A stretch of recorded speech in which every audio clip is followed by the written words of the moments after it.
Scene అయితే కనిపించట్లేదు. స్థానిక సంస్థల ఎన్నికలు ఎలాగైతే గత 2 సంవత్సరాల నుంచి పొడిగించుకుంటూ రేపు మాపు వచ్చే నెల ఆ నెల ఈ నెల అనుకుంటూ వస్తున్నాడు. మళ్ళా మొన్నటిదాకా సెప్టెంబర్ 30 లోపల అన్నాడు.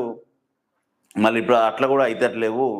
నెక్స్ట్ ఎప్పుడైతే నవంబర్ అంటున్నాడు. జూబ్లీహిల్స్ ఎన్నికల తర్వాతకి అయిపోయేటట్టు కనిపిస్తున్నాయి అని అంటున్నాడు. క్లారిటీ, ఒక విజన్ అయితే లేదు.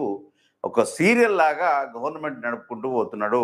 అది ఇప్పుడున్న తెలంగాణ సమాజానికి, తెలంగాణ ప్రజలకైతే నచ్చడం లేదని క్లియర్గా చెప్పొచ్చు.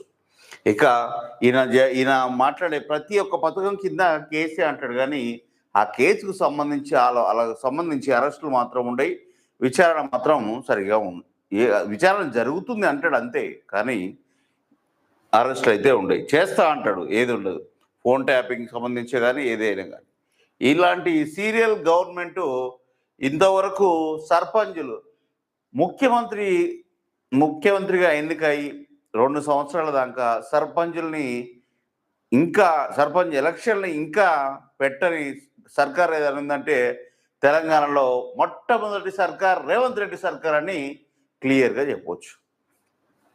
ఇది ఫార్ములా ఈ కార్ నివేదికలో విజిలెన్స్ దర్యాప్తు, రాజ్భవన్కు చేరిన ఏసీపీ రిపోర్ట్, ఇవన్నీ చదవాల్సిన అవసరం లేదు.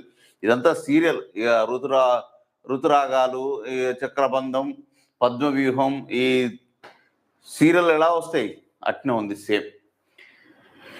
ఇక దాని గురించి మాట్లాడాల్సిన అవసరం లేదు. నెలాఖరులో జూబ్లీహిల్స్ బైపోల్ సడన్ నోటిఫికేషన్, ఇది కూడా క్వశ్చన్ మార్క్.